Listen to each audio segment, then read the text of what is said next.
আসসালামু আলাইকুম রহমতুল্লাহ। দর্শক, আজকের এই ভিডিওটি খুবই গুরুত্বপূর্ণ। আপনারা দয়া করে সম্পূর্ণ ভিডিওটি দেখবেন। আজকের এই ভিডিওটি হচ্ছে আমরা কিভাবে একসঙ্গে মিলেমিশে থাকবো। হ্যাঁ, একটু বুঝিয়ে বলছি কেনই বা আমরা একসঙ্গে মিলেমিশে থাকতে পারি না। আজকের এই ভিডিও জুড়ে আপনাদের সঙ্গে একটু বলার এবং বোঝানোর চেষ্টা করছি।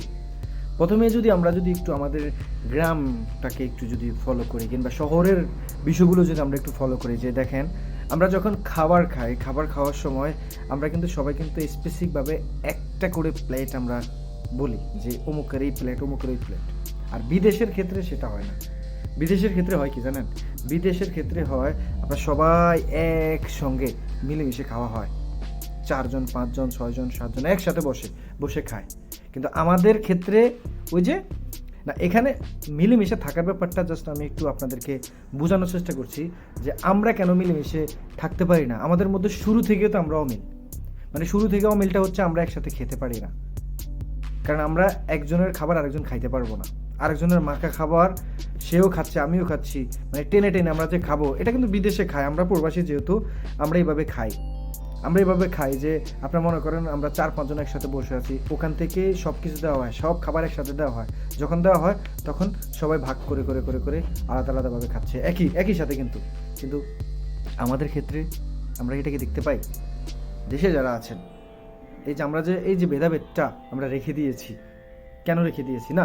এখন আমি আপনাদেরকে আবার এটাও বলবো না যে আপনারা একসঙ্গে এইভাবে সবসময় খান। হ্যাঁ, খাওয়ার একটা লিমিট আছে, খাওয়ার একটা জায়গা আছে, সেটা ঠিক আছে। কিন্তু আমি এটা বোঝানোর চেষ্টা করেছি যে আপনারা এই যে খাচ্ছেন, খাওয়ার মধ্যে আমাদের মধ্যে একটা অমিলটা আমরা দেখতে পাচ্ছি।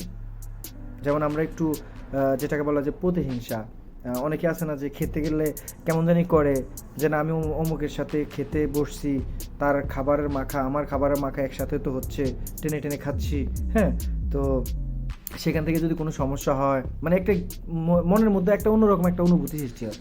কিন্তু দুঃখের বিষয় হচ্ছে আমরা যারা প্রবাসী আছি, আমাদের মনের মধ্যে আর এগুলো থাকে না।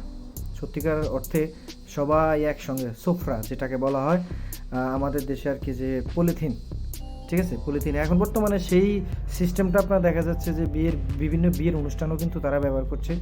খাবার পরে যে জুতাটা ওই পলিথিনে রাখার পর ওটা একসাথে ফেলে দেয়, ঠিক আছে। ওই সেম একটা পলিথিন নিয়ে আমরা সবাই বসি গোল করে বসে, তারপর আমরা প্রবাসী ভাইরা একসঙ্গে এইভাবে খাই। প্রতিনিয়ত আমরা এইভাবেই খাচ্ছি। তো আমরা মিলেমিশেই তো আছি, প্রবাসে আমরাই মিলেমিশে আছি। আপনি দেখবেন দেশে এভাবে মিলেমিশে নাই, মানে আলাদা প্লেট, আলাদা গ্লাস, আলাদা সব কিছু অন্যরকমভাবে। এখন অনেক জায়গায় এমনটা করছে, সবাই একসঙ্গে খাচ্ছে, আবার অনেক জায়গায় আছে যে আপনারা এইভাবে খাচ্ছে না। তো সেই জায়গা থেকে আসলে এই যে আপনারা কথাগুলো শুনলেন, এই কথাগুলোর মধ্যে আপনারা শিক্ষাটা কী নিলেন, মানে কি শিক্ষাটা নিলেন, সেটা কি বুঝাতেছে? যদি বুঝে এসেই থাকে তাহলে অবশ্যই কমেন্ট বক্সে কমেন্ট করে আপনাদের মতামতটা জানান। ভালো থাকবেন, সুস্থ থাকবেন। যদি ভিডিওটি ভালো লেগে থাকে ভিডিওতে একটা লাইক দিয়ে চ্যানেলটিকে সাবস্ক্রাইব করে সঙ্গেই থাকবেন।